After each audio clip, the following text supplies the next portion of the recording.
સરપંચ election પ્રચારના અંતિમ દિને મારું ગામ મારી સમસ્યાને લઈ ચેનલની ટીમ મુકવા દોણ ગામે પહોંચી, જ્યાં લોકોને મળતા અહીં સત્તા પરિવર્તન સાથે સરપંચ તરીકે ઉર્મિલાબેન કમલેશભાઈ ગામિત અને એમના તમામ સભ્યોનો વિજય નિશ્ચિત દેખાયો. કેમ તે જાણો. દોણ ગ્રામ પંચાયતમાં 15 વર્ષથી એક જ વ્યક્તિ સત્તા સંભાળી રહ્યો છે, જેણે ગામના વિકાસના બદલે માત્ર પોતાનો વિકાસ કર્યો. આ ચૂંટણીમાં ગ્રામ પંચાયત સમરસ કરવાના બદલે પોતાની ઘરવાળીનું નામ આગળ કરી ચૂંટણી કરાવી. તેથી આ ગામના લોકો હવે સત્તા પરિવર્તન ઈચ્છી રહ્યા છે કે કેમ, આવો જાણીએ. કોઈ પણ ગામમાં સરપંચ એવો હોવો જોઈએ કે ગામના વિકાસમાં પોતાનું 100% યોગદાન આપી શકે, જેને પોતાના વિકાસ કરતાં ગામના વિકાસમાં વધુ રસ હોય, જેને સરકારની વિવિધ યોજનાઓ અંગે જાણકારી હોય, જે ધારાસભ્ય, સાંસદ સભ્ય, જિલ્લા પંચાયત, તાલુકા પંચાયતમાં જઈને ગામનો વિકાસ કેવી રીતે કરવો તે અંગે જાણકારી ધરાવતો હોય. આવા જ ઉમેદવારને લોકોએ મત આપવો જોઈએ. નહીં તો ઘણા ગામમાં લોકો જાતિ કે ધર્મના આધારે પૈસા લઈને ખોટા વ્યક્તિને મત આપી દે છે અને જીત્યા પછી એ વ્યક્તિને સાંધાની સૂઝ પડતી નથી કે ગામનો વિકાસ કરવો કેવી રીતે. ત્યારે મારું ગામ મારી સમસ્યાને લઈને ચેનલની ટીમ સોનગઢ તાલુકાના દોણ ગ્રામ પંચાયત પર પહોંચી હતી, જ્યાં યુવાઓ, મહિલાઓ, વડીલોને મળીને એવું જાણવા મળ્યું કે અહીં સરપંચના ઉમેદવાર ઉર્મિલાબેન કમલેશભાઈ ગામિત અને એમની પેનલનો વિજય નિશ્ચિત દેખાઈ રહ્યો છે, કારણ કે એક સરપંચમાં હોવી જોઈએ તેવી તમામ ક્વોલિટી એમનામાં જોવા મળી. તેઓ તાલુકા અને જિલ્લા કક્ષાએ સારી ઓળખાણ ધરાવે છે. એમને સમજણ છે કે ગામનો વિકાસ કઈ રીતે કરવો, ગામના વિકાસ માટે લોકોને સાથે લઈને કઈ રીતે ચાલવું તે પણ તેમનામાં સમજ જોવા મળી.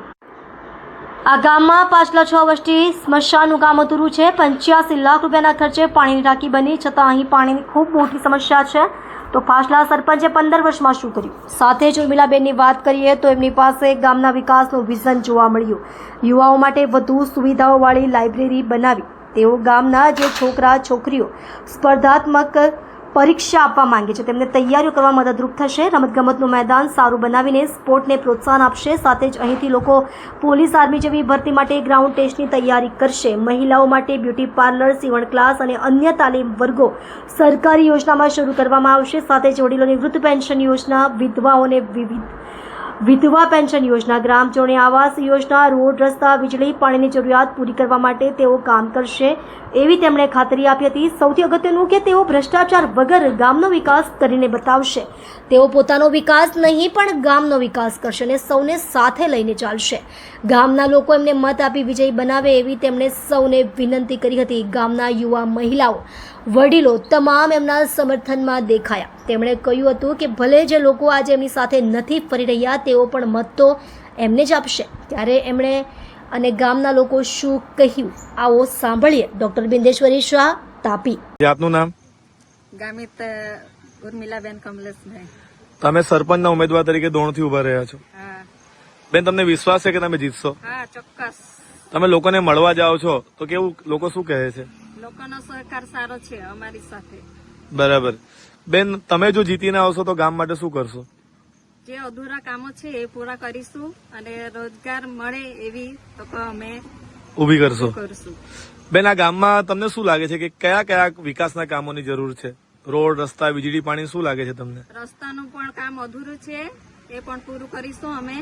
અને અમે પાણીની બહુ તકલીફ કરી છે. આ વખતે અહીંયા પાણી છોડ્યું છે એટલે અમને તકલીફ થોડી ઓછી છે. બાકી તો કેટલા વર્ષથી અમે બીજા ઘરે પાણી ભરવા જતા. બેન, ઘરે ઘરે નળ લાગી જાય છે પણ નળમાં પાણી નથી આવતું. નહીં આવતું. તો આ સમસ્યા, ભ્રષ્ટાચાર દૂર કરશો તમે? હા, ચોક્કસ. હવે લોકોને મળીને તમને વિશ્વાસ થયો છે કે તમે જીતશો, તો લોકો શું કહે છે આ વખતે ઇલેક્શનમાં? પરિવર્તન લાવશે કે પુનરાવર્તન કરશે? શું લાગે તમને? પરિવર્તન લાવીશું અમે. તમે પરિવર્તન લાવીને રહેશો? હા, ચોક્કસ. તમે સરપંચ તરીકે જીતશો એ વિશ્વાસ છે? વિશ્વાસ છે અને ગામના લોકોએ મને ઊભી રાખી છે એટલે જીતશો તમે. હા. ને તમારા સભ્યો? સભ્ય પણ જીતશે મારા. બધા સભ્યો જીતશે? ચોક્કસ. જી બેન, અમારી તરફથી શુભકામનાઓ. તમે જીતીને આવો અને ગામના વિકાસના કામ કરો એવી શુભકામના. Thank you. જી, આપનું નામ? દિલીપભાઈ ગામિત. દિલીપભાઈ, ક્યાં રહેવાના આપ? દોણ. કયા ફળિયામાં? દિલીપભાઈ, અહીંયા જે ચૂંટણી છે, આ ચૂંટણીમાં આ વખતે તમને શું લાગે છે, કોણ જીતશે? પરિવર્તન કરવા ઈચ્છીએ છીએ એટલે અત્યારે જ અમે ઉમેદવાર તરીકે ઉર્મિલાબેન કમલેશભાઈ ગામિતને જો જીતાડવા માટે ઉભા જ રાખ્યા છે. બરાબર. અને સામે જે છે એમ જંગી બહુમતીથી હરાવીશું. એ બરાબર છે. મતદારોની માંગ છે. શું કારણ છે કે ઉર્મિલાબેન જ જીતશે એવું આપને કેમ લાગે છે? વિકાસના કામો થયા નથી, માત્ર ને માત્ર પોતાનો જ વિકાસ કર્યો છે એમના પતિએ. બરાબર. એટલે આગલા જે સરપંચ હતા, શું નામ છે એમનું? પ્રેમીલાબેન ભરતભાઈ ગામી, બરાબર. આ વખતે પણ એ ઉભા છે એ જ છે. અને અગાઉ કોણ હતું? અગાઉ એ અગાઉ પણ હતા, અને જે અગાઉ જે હતા ને એ અત્યારે નથી. બરાબર છે. તો તમને લાગે છે કે આ વખતે લોકો પરિવર્તન ઈચ્છે છે? પરિવર્તન ઈચ્છે છે મતદારો. બરાબર. ગામમાં કયા કયા વિકાસના કામો થવા જોઈએ આપનું લાગે છે આપને? પીવાના પાણીથી લઈને, શિક્ષણથી લઈને, પીએમ આવાસ યોજના કે જે તે આવાસ યોજનાઓ કે સરકારની જે તે યોજનાઓના રૂપિયા આવ્યા છે પણ કામો થયા નથી, અને રૂપિયા એમની રીતે વાપરી કાઢ્યા છે. ગઈકાલે તમારી એક ન્યૂઝ વાયરલ થઈ હતી આ દોણ ગામની, એક રોડ બનતો હતો ને એમાં એકદમ હાથથી લોકો ઉખાડી કાઢતા હતા ડામરને. શું સાચી વાત છે? સાચી વાત છે, સાચી વાત છે. કેમ કે હલકી કક્ષાનું મટીરિયલ હતું, અને ટીડીઓ સાહેબને પણ જાણ કરવામાં હતી, છતાં પણ આખાડા કાન કર્યા હતા. બરાબર છે. એટલે ગામમાં પાછલા વર્ષોમાં જે કામો થયા એમાં ભ્રષ્ટાચાર થયો છે એવું લાગે છે? છેલ્લા ઘણા વર્ષથી આવું સરકારશ્રીના રૂપિયા આવે છે પણ કામો થતા નથી. અને જે થાય છે તે થાય છે તે હલકી કક્ષાનું મટીરિયલ ને કાગળ પર જ દેખાડે છે. બરાબર. એટલે આ વખતે બધા મન બનાવી ચુક્યા છો? હા, મતદારોએ જ કીધું છે કે પરિવર્તન અમને જોઈએ છે, કે આ જોઈતા નથી. રમીલાબેન ભરતભાઈ જવાનું કામ જ નથી કહે છે. એટલે આ વખતે ઉર્મિલાબેન કમલેશભાઈ ગામિત જીતશે એવું લાગે છે? જંગી બહુમતીથી ને ચોક્કસ. એમની પેનલ? એમની પેનલના સભ્યો 8 સભ્યો જીતશે એ ખાતરી આપી છે. જી, થેન્ક યુ. આપનું નામ? મારું નામ જગદીશભાઈ મિત્રાભાઈ ગામિત, હું કોકસામાં છું. ખોખસાના છો. જગદીશભાઈ, શું લાગે છે તમારા ગામમાં ચૂંટણી છે, દોણ ગ્રામ પંચાયતમાં તમારું ગામ આવે છે, શું લાગે છે શું પરિણામ આવશે? પરિણામ તો સારું જ આવશે. કોકસામાં બી પરિણામ સારું જ છે અને ગામમાં બી સારું જ છે. કોના તરફી આવશે પરિણામ? આ ઉર્મિલાબેન તરફથી આવી છે.